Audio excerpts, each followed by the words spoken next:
বিয়ের জন্য কনে দেখতে এসে কনে পছন্দ না হওয়ার জেরে বরের দুলাভাইকে পিটিয়ে হত্যার অভিযোগ উঠেছে কনে পক্ষের লোকজনের বিরুদ্ধে।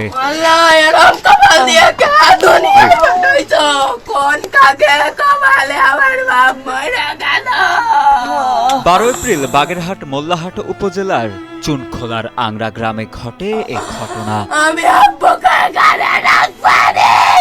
পুলিশ ও স্থানীয় সূত্রে জানা যায়, নিহত আজিজুল হক খুলনা জেলার তেরখাদা উপজেলার ইছামতি গ্রামের শাহাদাত মোল্লার ছেলে এবং দফাদার মোহাম্মদ আলীর জামাই।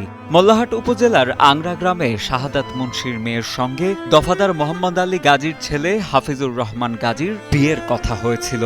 এদিন বরপক্ষ কনেকে দেখতে তাদের বাড়িতে যায়, কিন্তু ছেলের মেয়ে পছন্দ না হওয়ায় তারা ফিরে আসার সময় তাদের উপর হামলা করে কনে পক্ষ।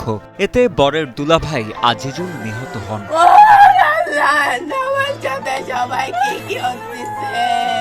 এ ঘটনায় নিহত আজিজুল হকের স্ত্রী শিলা বেগম মোল্লাহাট থানায় একটি মামলা দায়ের করেছেন। মামলা দায়েরের পর কনের বাবা শাহাদাত মুন্সি ও খালাতো বোন স্বপ্না বেগমকে পুলিশ গ্রেপ্তার করেছে বলে জানান মোল্লাহাট থানার ভারপ্রাপ্ত কর্মকর্তা এস.এম.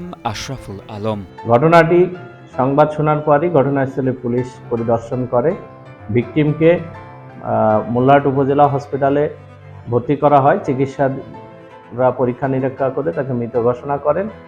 এই ঘটনার পরিপ্রেক্ষিতে মোল্লাহাট থানা পুলিশ বিভিন্ন এলাকায় অভিযান চালিয়ে প্রধান আসামি শাহাদাত মুন্সি সহ অপর আরেকজনকে গ্রেপ্তার করতে এখন পর্যন্ত সক্ষম হয়।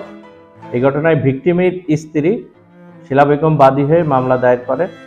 আমরা ভিকটিমের মরদেহ সুরতাল রিপোর্ট প্রস্তুত সহ ময়নাতদন্তের জন্য বাগেরহাট সদর হাসপাতাল মর্গে প্রেরণ করেছি। অন্যান্য আইনগত ব্যবস্থা প্রক্রিয়াধীন আসামিদ্বয়কে বিজ্ঞ আদালতে প্রেরণ করা হয়েছে।